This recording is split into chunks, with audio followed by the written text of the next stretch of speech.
আসসালামু আলাইকুম বন্ধুরা, নাজফালা কিচেনে আপনাদের সবাইকে স্বাগত। আজকে আবারও চলে এসেছি প্রতিদিনের মতো রেসিপি নিয়ে।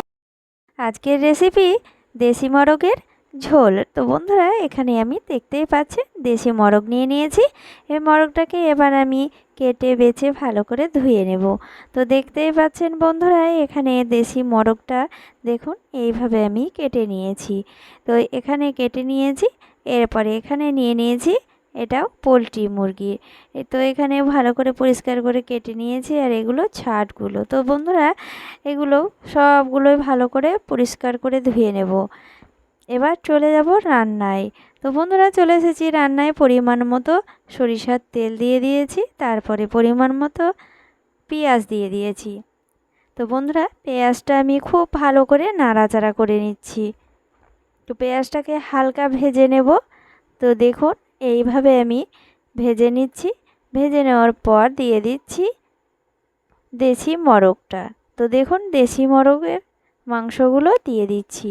এইভাবে আমি আগে প্রথমে এইভাবে পেঁয়াজের সঙ্গে ভেজে নেব। তো বন্ধুরা, গ্রাম্য পদ্ধতিতে এইভাবে রান্না করলে খেতেও অসাধারণ লাগে।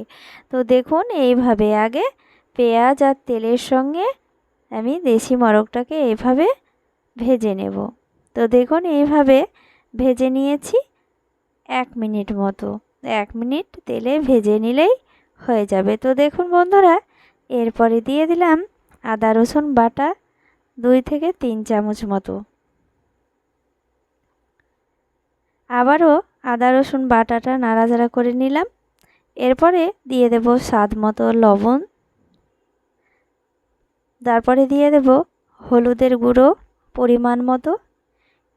তো বন্ধুরা, এখানে হাত দিয়ে দিচ্ছি। আপনারা তো দেখতেই পাচ্ছেন গ্রামে যেইভাবে দেয় আমি সেইভাবেই দিয়ে দিচ্ছি। তো এরপরে দিয়ে দিলাম লঙ্কার গুঁড়ো।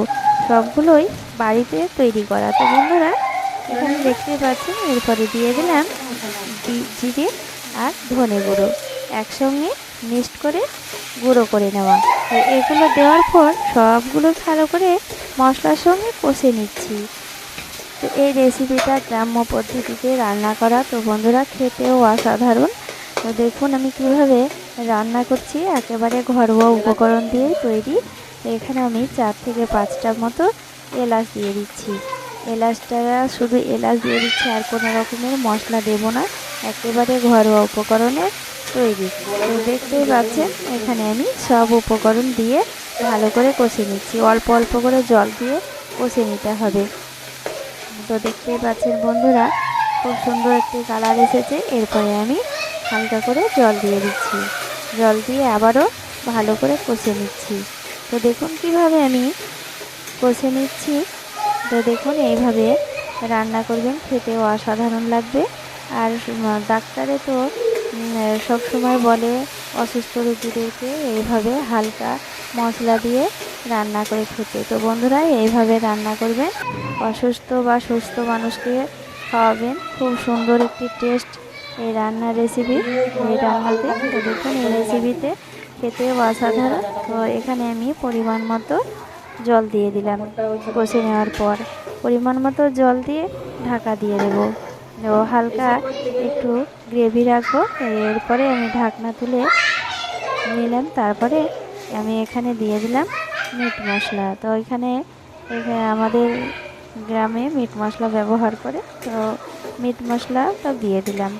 এটা না দিলেও চলবে। তো বন্ধুরা, এটা দিয়ে দিলাম। তো নাড়াচাড়া করে নিচ্ছি। এরপরে রান্নাটা কমপ্লিট। তো দেখুন বন্ধুরা, এইভাবে রান্নাটা করে নিলাম। এরপরে আমি নামিয়ে নেব। তো বন্ধুরা, নামিয়ে নিয়েছি। তো দেখুন এইভাবে রান্না করলে টেস্ট হবে দ্বিগুণ। তো বন্ধুরা, একেবারে অল্প উপকরণ দিয়ে, তো বেশি উপকরণ দিলে টেস্টটা অনেকটা অন্য রকমের হয়ে যায়। দেশি মুরগি লাগে না বা মোরগের মাংস লাগে না। তো দেখুন এইভাবে আমি অল্প উপকরণ দিয়ে রান্না করে নিলাম। দেখতেও অসাধারণ হয়েছে, খেতেও অসাধারণ। তো বন্ধুরা দেখুন কতটা সুন্দরভাবে কালার চলে এসেছে, বাড়িতে থাকা উপকরণ দিয়ে বাড়ির তৈরি সব মশলা। তো বন্ধুরা দেখুন কতটা সুন্দর এসেছে কালারটাও। তো দেখতেই পাচ্ছেন এইভাবে আপনারা তৈরি করবেন। আর রেসিপিটা কেমন হয়েছে জানাবেন।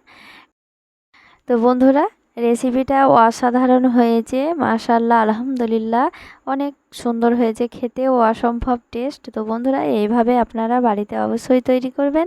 আর রেসিপিটা ভালো লাগলে লাইক, কমেন্ট, শেয়ার করবেন।